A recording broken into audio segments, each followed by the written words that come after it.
To check in on the latest buzz in the entertainment world. Liz and Mike from 105.1 The Buzz joining us live right now because we do have to talk about Taylor Swift.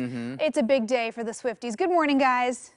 Morning. Good morning. Morning. Good morning. So yes, Taylor Swift re-released her Red album. Now, this was a whole big deal, right? This was one of the albums from back in the day when there was always a lot of tea about the breakups because that is what was getting put in the songs. So Yes. what's coming back to the surface right now with this album re-releasing?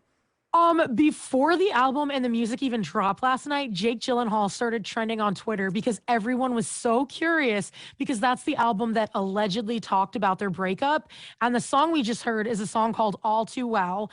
And it was originally like a 3.5, 4-minute song, typical length.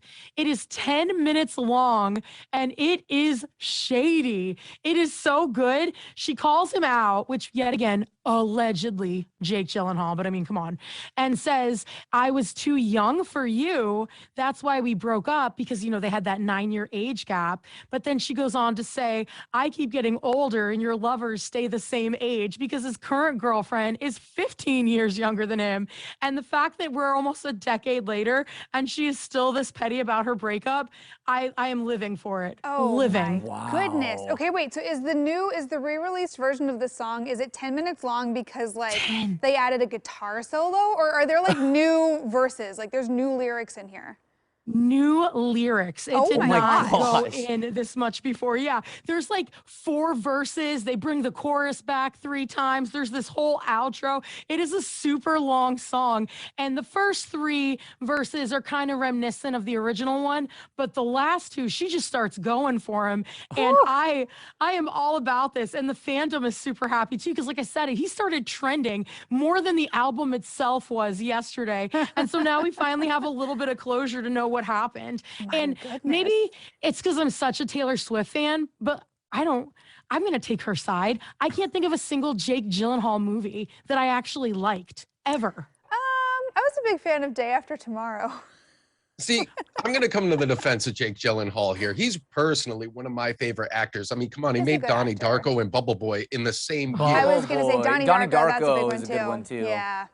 You know, Yeah. but the fact that Taylor felt the need that she had to go back and add a whole nother 7 minutes to that song, he must have really done her wrong. I know he's a great looking guy, but you know, he's doing something right. He's a fantastic actor. I'm just going to defend Jake Gyllenhaal. Good looking guy. I've always gotten a vibe though that maybe he's a bit of a jerk, you know? Maybe. And this is just purely like, I don't know. He's probably a really nice guy. Don't come after me, Jake. I'm sorry. But like, you know, you just kind of get that vibe from people sometimes like, maybe you're not a jerk. I was Jake He can Gyllenhaal. come I'd be after a me. jerk too. And I'll go ahead and say it. And I'm kind of second guessing us a little bit right now, Emily. Donnie Darko was terrible. That was like one of those movies in college that everyone was like, oh, it's so deep. It's so misunderstood. I fell asleep every single time I tried to watch it. It's not like I'm not on the cult favorite status, but I saw it. I liked it. It's a good one. I don't know. That is in my top 5 favorite movies of all time. It is a cinematic masterpiece, Liz. Okay, so we have a spectrum. We have Liz who hates it. You have Emily and I here who are like, it's a good movie, and then Mike is like, well, he's over here. He's off camera. Yeah. Interesting. Well, wait, but okay, doesn't Taylor have a boyfriend, right? Like she's in a relationship now. And this one's been more private. She seems happy. Yeah, she's dating Joe Alwyn. They've been together for years. And so maybe she's just in a more secure place now where she's like, I don't care. I'm going to say what I want to say about these people. I'm in a happy relationship. I don't care anymore. I don't want to get back with them. Be happy and move on. We got to move on, but I want to ask one more quick question about this, which is, are these lyrics that were they written way back when and they're just coming out now, or did she rewrite it now? I mean, that's mostly what is happening. Yeah, it's a lot of her original recordings and things with the song. Now, she could have gone back and added it and just said, oh, yeah, no, I wrote this, 8 years ago. But it's supposed to, be what the original was. Okay, interesting. All right, we don't have a ton of time left, but real quick, Paris Hilton, she got hitched. Oh, yay.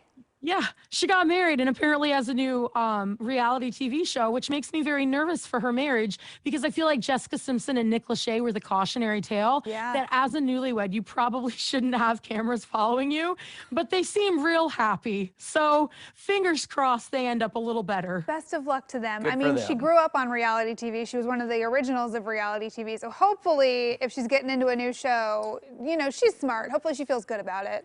I think she'll do just fine. I mean, Yeah. I got married and I didn't have reality TV cameras following me around, and it was a terrible time of my life. Imagine if those cameras had been there to catch it, though, how much quicker it would have unraveled. At least, how much Would've more made a money lot you of I was would going to make. say, at least you'd still be getting residuals on it, Mike. I don't know. All right, thanks, you guys. Have a great weekend. You too. Bye, friends. Bye. Again, you can listen to Liz and Mike every weekday morning on 105.1 The Buzz.